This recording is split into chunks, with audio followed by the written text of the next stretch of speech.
तीसरा मन परिवर्तन, मैं तुझसे सच सच कहता हूं, यदि तुमको स्वर्ग के राज्य में जाना है, नया जन्म लेना जरूरी है। नया जन्म का मतलब है अब कोई जो मसीह में, वो क्या है? नई सृष्टि है, पुरानी बातें बीत गई, देखो सब कुछ नया हो गया। तीसरा मन परिवर्तन के बारे में मरकुस 6:18 से 20। हालेलुया।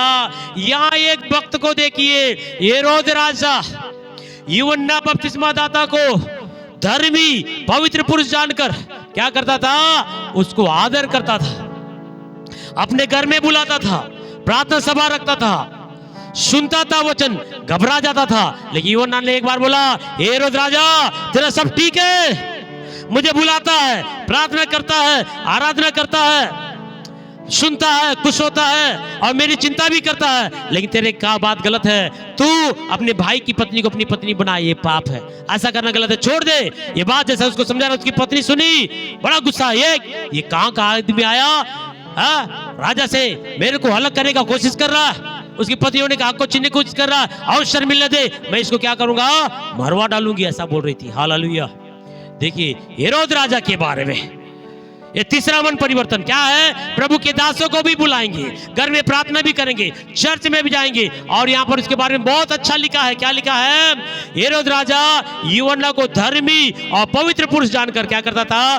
डरता था उससे और उसे बचाए रखता था, और उसकी बातें सुनकर बहुत घबराता था और आनंद से सुनता था। ये सारी क्वालिटी बहुत अच्छा है, लेकिन साथ साथ में दूसरे की पत्नी को अपनी पत्नी बनाने की विचार भी करता था। आज तीसरे प्रकार का मन परिवर्तन हम देखेंगे। क्या चाहिए? संसार भी चाहिए, प्रभु भी चाहिए।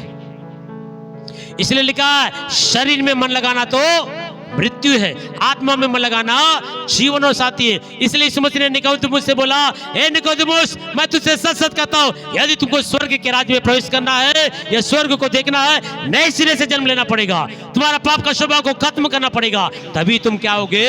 स्वर्ग के राज्य में प्रवेश करोगे। तीसरा मन परिवर्तन कैसा है? बहुत सौ का जीवन ऐसा है, चर्च में आए वाले लोग, बहुत से लोग पाप में, व्यभिचार में, नशाओं में, बुरी संगति में गलत जीवन को जी रहे, और इधर भी प्रार्थना दुआ सब है, दोनों को मिक्स करके जी रहे। इसीलिए यीशु मसीह आके बोला, मन फिराओ, पश्चाताप करो, स्वर्ग का राज्य निकट है।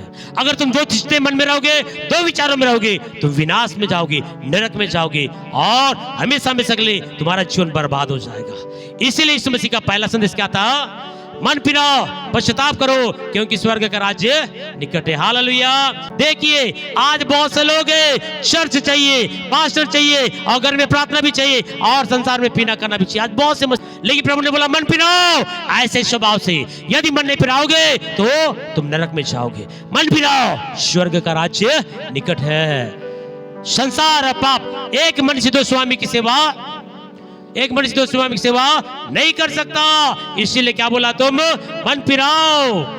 मत्ती रचित सुसमाचार 6:24 लिखा, कोई मनुष्य दो स्वामी की सेवा नहीं कर सकता, क्योंकि वह एक से बैर और दूसरे से प्रेम करेगा, एक से मिला रहेगा और दूसरे को तुच्छ जानेगा। एक बात मैं आपको बताना चाहूंगा, यहाँ पर सावधान रहिए। कई बार एक मनुष्य के अगर दो पास्टर हो जाए तो क्या हो जाएगा?